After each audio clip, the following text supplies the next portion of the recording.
Hi friends, welcome back to my YouTube channels. ಇವತ್ತಿನ recipe ಬಂದುಬಿಟ್ಟು beetroot kurma ಯಾವ ರೀತಿ ಮಾಡೋದು ಅಂತ ಹೇಳ್ಬಿಟ್ಟು ನಾನು ನಿಮ್ಮ ಜೊತೆ ಶೇರ್ ಮಾಡ್ಕೊಳ್ತಾ ಇದ್ದೀನಿ. ತುಂಬಾ ರುಚಿಯಾಗಿರುತ್ತೆ.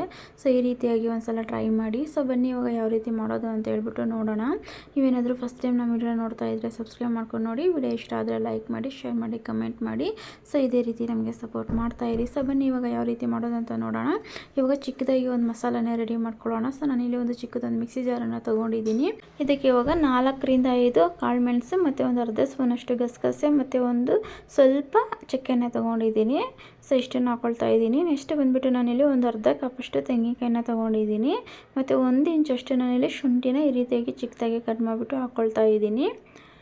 ನೆಕ್ಸ್ಟ್ ಇವಾಗ ನಾನು ಇದಕ್ಕೆ ಒಂದು ಮೀಡಿಯಮ್ ಸೈಜ್ ಈರುಳ್ಳಿನ ಸ್ಲೈಸಾಗಿ ಕಟ್ ಮಾಡಿಬಿಟ್ಟು ಹಾಕ್ಕೊಳ್ತಾ ಇದ್ದೀನಿ ಮತ್ತು ಒಂದು ಮೀಡಿಯಮ್ ಸೈಜ್ ಟೊಮೊಟೊನ ಈ ರೀತಿಯಾಗಿ ಕಟ್ ಮಾಡಿಬಿಟ್ಟು ಹಾಕ್ಕೊಳ್ತಾ ಇದ್ದೀನಿ ಮತ್ತು ಒಂದು ಸ್ವಲ್ಪ ಕೊತ್ತಂಬರಿ ಸೊಪ್ಪು.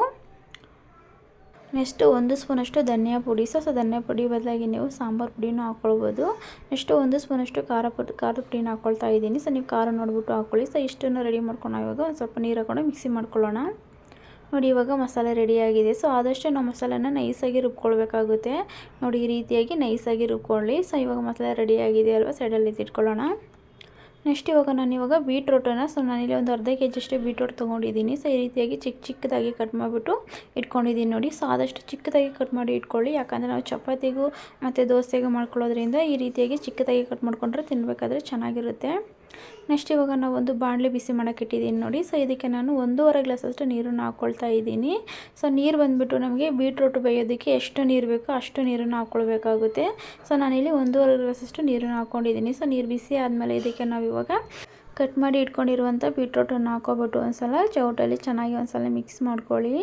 ಸೊ ನಾವಿವಾಗ ಬೀಟ್ರೋಟನ್ನು ಹಾಕೋಬಿಟ್ಟು ನಾವು ಒಂದು 5 ನಿಮಿಷ ನಾವು ಬೇಯಿಸ್ಕೊಳ್ಬೇಕಾಗುತ್ತೆ ಬೀಟ್ರೋಟನ್ನು. ಸೊ 5 ನಿಮಿಷ ನಾವು ಬೇಯಿಸ್ಕೊಂಡ್ರೆ ಬೀಟ್ರೋಟು ಸಾಫ್ಟಾಗಿ ಬೇಯುತ್ತೆ. ನೋಡಿ ಇವಾಗ ಈ ರೀತಿಯಾಗಿ ಹೈ ಫ್ಲೇಮಲ್ಲಿ ನಾವು ಬೇಯಿಸ್ಕೊಳ್ಬೇಕು. ನೋಡಿ 5 ನಿಮಿಷ ಬಿಟ್ಟು ನಾನು ನಿಮಗೆ ತೋರಿಸ್ತೀನಿ. ನೋಡಿ ಈ ರೀತಿಯಾಗಿ ಬೆಂದಿದೆ ನೋಡಿ, ನೀರೆಲ್ಲ ಕಮ್ಮಿ ಆಗಿದೆ. ಸೊ ಬೀಟ್ರೋಟನ್ನು ಚೆನ್ನಾಗಿ ಬೆಂದಿದೆ ಸಾಫ್ಟಾಗಿ. ಸೊ ಚಿಕ್ಕದಾಗಿ ಕಟ್ ಮಾಡ್ಕೊಂಡಿರೋದ್ರಿಂದ ಬೇಗನೆ ಬೇಯುತ್ತೆ. ಸೊ ಇವಾಗ ನಾವು ರುಬ್ಬಿಟ್ಕೊಂಡಿರುವಂಥ ಮಸಾಲೆನ ಹಾಕ್ಕೊಳ್ಬೇಕಾಗುತ್ತೆ. ಸೊ ನೀವು ಕ್ವಾಂಟಿಟಿ ನೋಡಿಕೊಂಡು ನೀವು ಮಸಾಲೆ ರೆಡಿ ಮಾಡ್ಕೊಳ್ಬೇಕಾಗುತ್ತೆ. ಸೊ ನಾನಿಲ್ಲಿ ಒಂದು ಅರ್ಧ ಕೆಜಿಯಷ್ಟು ಬೀಟ್ರೋಟನ್ನು ತೊಗೊಂಡಿದ್ದೀನಿ ಅಲ್ವಾ. ಸೊ ಅದಕ್ಕೆ ನಾನು ಇವಾಗ ಮಸಾಲೆ ರೆಡಿ ಮಾಡ್ಕೊಂಡಿದ್ದೀನಿ ಅಷ್ಟೇ. ನೀವು ಜಾಸ್ತಿ ಕ್ವಾಂಟಿಟಿ ತೊಗೊಂಡ್ರೆ ಬೀಟ್ರೋಟನ್ನು ಜಾಸ್ತಿ ಮಸಾಲೆ ರೆಡಿ ಮಾಡ್ಕೊಳ್ಬೇಕು.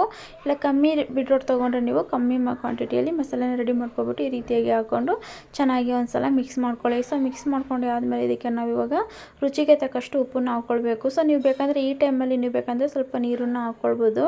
ನೋಡಿ ಇವಾಗ ನಾನು ಮಿಕ್ಸ್ ಮಾಡಿ ಆದಮೇಲೆ ಇದಕ್ಕೆ ನಾನು ಇವಾಗ ರುಚಿಗೆ ತಕ್ಕಷ್ಟು ಉಪ್ಪನ್ನು ಹಾಕ್ಕೊಳ್ತಾ ಇದ್ದೀನಿ. ಸೊ ನೀವು ಅಷ್ಟೇ ರುಚಿ ನೋಡಿಕೊಂಡು ಉಪ್ಪನ್ನು ಹಾಕ್ಕೊಳ್ಳಿ. ಸೊ ಈ ರೀತಿಯಾಗಿ ಉಪ್ಪು ಹಾಕೋಬಿಟ್ಟು ಒಂದ್ಸಲ ಚೆನ್ನಾಗಿ ಮಿಕ್ಸ್ ಮಾಡಿಕೊಂಡು ಒಂದು 2 ರಿಂದ 3 ನಿಮಿಷ ನಾವು ಈ ರೀತಿಯಾಗಿ ಬೇಯಿಸ್ಕೊಳ್ಬೇಕಾಗುತ್ತೆ. ಸೊ ಮಸಾಲೆಯಲ್ಲಿರುವಂಥ ಹಸಿ ಸ್ಮೆಲ್ಲೆಲ್ಲ ಹೋಗೋವರೆಗೂ ಸ್ವಲ್ಪ ಬೇಯಿಸ್ಕೊಳ್ಬೇಕು. ನೋಡಿ ಇವಾಗ ನಾನು ಒಂದು 3 ನಿಮಿಷ ಬೇಯಿಸ್ಕೊಂಡಿದ್ದೀನಿ. ಸೊ ಈ ರೀತಿಯಾಗಿ ಗಟ್ಟಿಯಾಗಿದೆ ನೋಡಿ. ಸೊ ಮಸಾಲೆಯಲ್ಲಿರುವಂಥ ಹಸಿ ಸ್ಮೆಲ್ಲೆಲ್ಲ ಹೋಗ್ಬಿಟ್ಟು ಈ ರೀತಿಯಾಗಿ ಗಟ್ಟಿಯಾಗಿದೆ. ಸೊ ಈ ರೀತಿಯಾಗಿ ನಾವು ಬೇಯಿಸ್ಕೊಳ್ಬೇಕಾಗುತ್ತೆ. ಇವಾಗ ಚೆನ್ನಾಗಿ ಎಲ್ಲ ಬೆಂದಿದೆ, ಮಸಾಲೆನೂ ಚೆನ್ನಾಗಿ ಎಲ್ಲ ಬೀಟ್ರೋಟ್ಗೆ ಹಿಡಿದಿದೆ. ಸೊ ಇವಾಗ ನಾವು ಇದನ್ನು ಗ್ಯಾಸನ್ನು ಆಫ್ ಮಾಡ್ಕೊಳ್ಳೋಣ. ನೆಕ್ಸ್ಟ್ ಇದಕ್ಕೆ ನಾವು ಇವಾಗ ಒಂದು ಚಿಕ್ಕದಾಗಿ ಒಂದು ಒಗ್ಗರಣೆ ಮಾಡ್ಕೊಳ್ಬೇಕಾಗುತ್ತೆ. ನೋಡಿ ಇವಾಗ ಗ್ಯಾಸ್ ಆಫ್ ಮಾಡ್ಕೊಬಿಟ್ಟು ಒಂದು ಚಿಕ್ಕದಾಗಿ ಒಂದು ಒಗ್ಗರಣೆ ಮಾಡ್ಕೊಳ್ಳೋಣ. ನೋಡಿ ಇನ್ನೊಂದು ಸೈಡಲ್ಲಿ ನಾನು ಇವಾಗ ಒಂದು ಪಾತ್ರೆನ ಬಿಸಿ ಮಾಡೋಕ್ಕೆ ಇಟ್ಟಿದ್ದೀನಿ ನೋಡಿ. ಇದಕ್ಕೆ ನಾನು ಒಂದು 4 ರಿಂದ 5 ಸ್ಪೂನಷ್ಟು ನಾನಿಲ್ಲಿ ಆಯಿಲ್ನ ಹಾಕ್ಕೊಳ್ತಾ ಇದ್ದೀನಿ. ಸೊ ಆಯಿಲ್ ಬಿಸಿ ಆದಮೇಲೆ ಇದಕ್ಕೆ ನಾನು ಒಂದು ಸ್ವಲ್ಪ ಸಾಸಿವೆನ ಹಾಕ್ಕೊಳ್ತಾ ಇದ್ದೀನಿ. ನೆಕ್ಸ್ಟ್ ಇದಕ್ಕೆ ನಾನು ಒಂದು ಮೀಡಿಯಮ್ ಸೈಜ್ ಈರುಳ್ಳಿನ ಸ್ಲೈಸಾಗಿ ಕಟ್ ಮಾಡಿಬಿಟ್ಟು ಹಾಕ್ಕೊಳ್ತಾ ಇದ್ದೀನಿ ಮತ್ತು ಒಂದು ಸ್ವಲ್ಪ ಹಸಿ ಕರಿಬೇವನ್ನು ಹಾಕ್ಕೊಳ್ತಾ ಇದ್ದೀನಿ. ಸೊ ಇಷ್ಟನ್ನು ಹಾಕ್ಕೊಬಿಟ್ಟು ನಾವು ಇವಾಗ ಈರುಳ್ಳಿ ಬಂದುಬಿಟ್ಟು ಕಂಪ್ಲೀಟಾಗಿ ಫ್ರೈ ಆಗಬೇಕು. ಸೊ ಕಲರ್ ಚೇಂಜ್ ಆಗೋವರೆಗೂ ಈರುಳ್ಳಿನ ನಾವು ಫ್ರೈ ಮಾಡ್ಕೊಳ್ಬೇಕಾಗುತ್ತೆ. ನೋಡಿ ಇವಾಗ ಈ ರೀತಿಯಾಗಿ ಈರುಳ್ಳಿ ಚೆನ್ನಾಗಿ ಫ್ರೈ ಆಗಿದೆ ನೋಡಿ, ಕಲರೂ ಚೇಂಜ್ ಆಗಿದೆ. ಸೊ ಇವಾಗ ನಾವು ಬೇಯಿಸಿಟ್ಕೊಂಡಿರುವಂಥ ಬೀಟ್ರೋಟನ್ನು ಹಾಕ್ಕೊಳ್ತಾ ಇದ್ದೀನಿ. ಸೊ ಹಾಕ್ಕೊಬಿಟ್ಟು ಈ ರೀತಿಯಾಗಿ ಒಂದ್ಸಲ ಚೆನ್ನಾಗಿ ಮಿಕ್ಸ್ ಮಾಡ್ಕೊಳ್ಳಿ.